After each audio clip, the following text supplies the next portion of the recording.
Artificial intelligence और machine learning industries के हर एक फंक्शनल एरियाज में आज काम आता है। यहाँ तक कि एंड यूजर डिवाइसेस में भी हम देखते हैं कि एआई इनेबल्ड डिवाइसेस आ रही हैं। हम अगर पब्लिक प्लेसेस में जाएं, वहाँ पर भी हम देखते हैं कि कैसे smart devices, smart gadgets security purposes के लिए यूज होते हैं।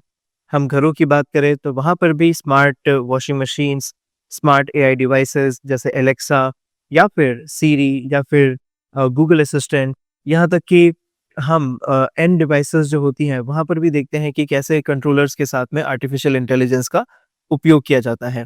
इसी के साथ साथ इंडस्ट्रीज में देखें तो हेल्थ केयर की बात करें तो वहाँ पर भी रोबोटिक आर्म्स के साथ में आर्टिफिशियल इंटेलिजेंस यूज़ होता है। फार्मेसी की बात करें तो वहाँ पर ड्रग डिस्कवरी में आर्टिफिशियल इंटेलिजेंस का यूज़ होता है। वहीं पर मैन्युफैक्चरिंग इंडस्ट्री की बात करें तो वहाँ पर बहुत सारी रोबोटिक आर्म्स होती हैं, लाइन फॉलोवर रोबोट्स होते हैं, जो कि बहुत सारे ह्यूमन एफर्ट को रिड्यूस करके सब कुछ मशीन रेडी बना देते हैं।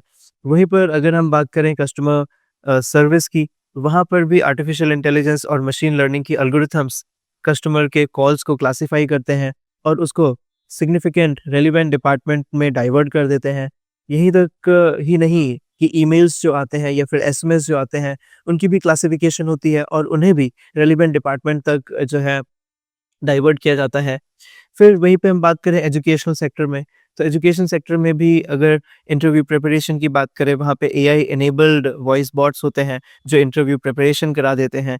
या फिर test paper series artificial intelligence के थ्रू बहुत ही रैंडम और यूनिक वे में क्रिएट हो जाती है, जो स्टूडेंट्स को प्रैक्टिस करने के लिए हेल्प भी करती है।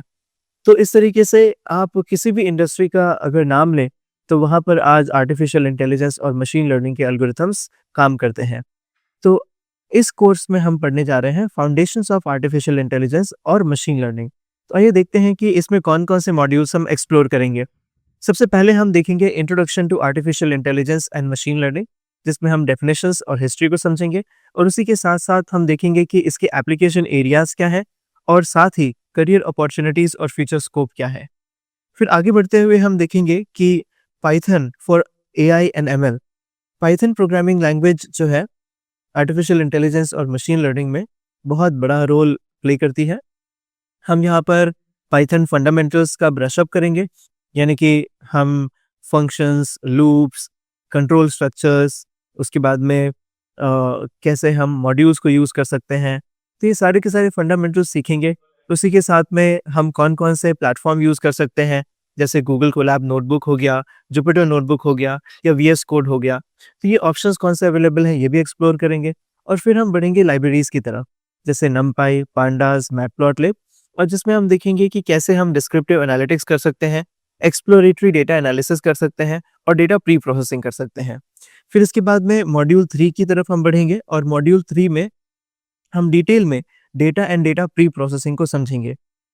इसमें हम जिन लाइब्रेरीज़ के साथ में हम इंट्रोड्यूस हुए, नमपाई, पांडास, मैटप्लॉटलिब, उन्हीं का इस्तेमाल करते हुए हम देखेंगे कि कैसे स्ट्रक्चर्ड डेटा को और अनस्ट्रक्चर्ड डेटा को हैंडल करते हैं, एन्कोडिंग डिकोडिंग टेक्निक्स क्या है, बैलेंस्ड डेटा और इम्बैलेंस्ड डेटा क्या होता है, इम्बैलेंस्ड डेटा को बैलेंस कैसे करते हैं।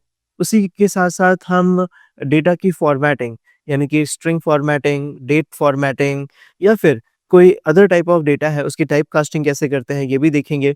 स्ट्रिंग मैनिपुलेशंस भी देखेंगे और फिर डेटा प्री प्रोसेसिंग के और भी हम एग्जांपल्स देखेंगे, जिस तरीके से outlier identification and outlier treatment.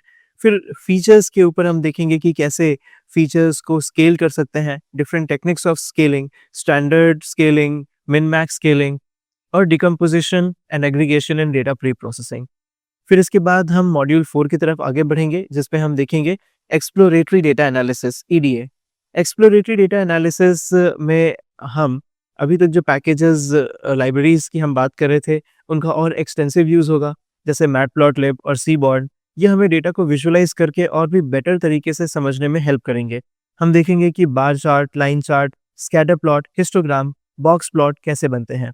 हम आगे बढ़ते हुए देखेंगे कि descriptive statistics, measure of central tendency और मेजर ऑफ स्प्रेड, ये किस तरीके से कैलकुलेट होते हैं, ये भी देखेंगे।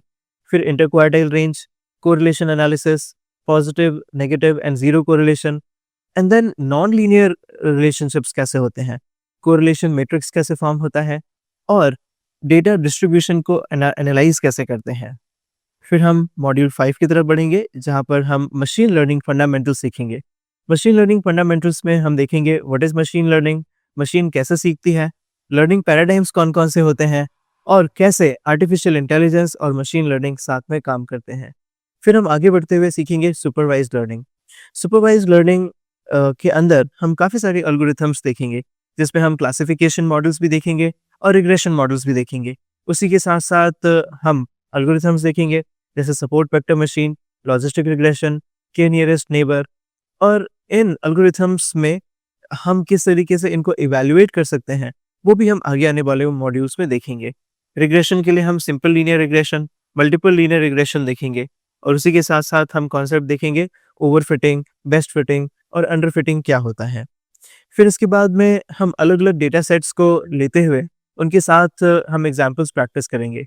कुछ और एल्गोरिथम्स जैसे डिसीजन ट्रीज, रैंडम फॉरेस्ट, इनको भी हम एक्सप्लोर करेंगे।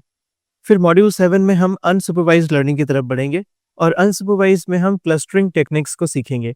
क्लस्टरिंग टेक्निक्स में हम के means clustering, hierarchical clustering, dB scan clustering, इनको कॉन्सेप्चुअली भी देखेंगे और इनको प्रैक्टिकली भी देखेंगे। हम देखेंगे कि कैसे डिस्टेंस के बेसिस पर ये एल्गोरिथम्स काम करते हैं, जैसे Manhattan distance, Euclidean distance, Minkowski distance and WCSS within cluster sum of squares. और इनके इम्प्लीमेंटेशन के साथ में हम देखेंगे कि कैसे पीसीए काम करता है। पीसीए यानी कि प्रिंसिपल कंपोनेंट एनालिसिस, जो कि डायमेंशनैलिटी रिडक्शन के लिए काम आता है। फिर हम मॉड्यूल 8 में मॉडल इवैल्यूएशन एंड ऑप्टिमाइजेशन की तरफ बढ़ेंगे। मॉडल इवैल्यूएशन में हम confusion matrix, accuracy, precision, recall, F1 score compute करेंगे, bias variance trade off, ROC curve, AUC hyper parameter tuning, grid search, random search. तो ये सारी टेक्निक्स हैं जो इवैल्यूएशन में हमें हेल्प करती हैं। अब इन्हीं को हम प्रैक्टिकली करके भी देखेंगे कि कैसे एल्गोरिथम्स में हम इवैल्यूएशन टेक्निक्स अप्लाई कर सकते हैं और जो हमें ऑप्टिमाइजेशन में हेल्प करती हैं। मॉड्यूल 9 में हम डीप लर्निंग के इंट्रोडक्शन को देखेंगे। डीप लर्निंग के बारे में हम प्रोग्राम्स भी प्रैक्टिस करने की कोशिश करेंगे और कौन सी लाइब्रेरीज जो है वो डीप लर्निंग के प्रोग्राम बनाने में हेल्प करती हैं, वो भी हम एक्सप्लोर करेंगे। फिर मॉड्यूल 10 में हम AI applications and deployment basics देखेंगे। तो इस मॉड्यूल में हम देखेंगे कि किस तरीके से जो है आर्टिफिशियल इंटेलिजेंस की एप्लीकेशंस हैं और वो किस तरीके से डिप्लॉय हो सकता है, क्या ऑप्शंस हमारे पास डिप्लॉयमेंट के लिए होते हैं। तो ये एक एक्सटेंसिव कोर्स इस तरीके से बन जाता है जो आपको बहुत ही बिगिनर से एक अच्छे लेवल की अंडरस्टैंडिंग प्रैक्टिकली भी और कॉन्सेप्चुअली भी प्रोवाइड करता है। So I wish you the best for this particular course.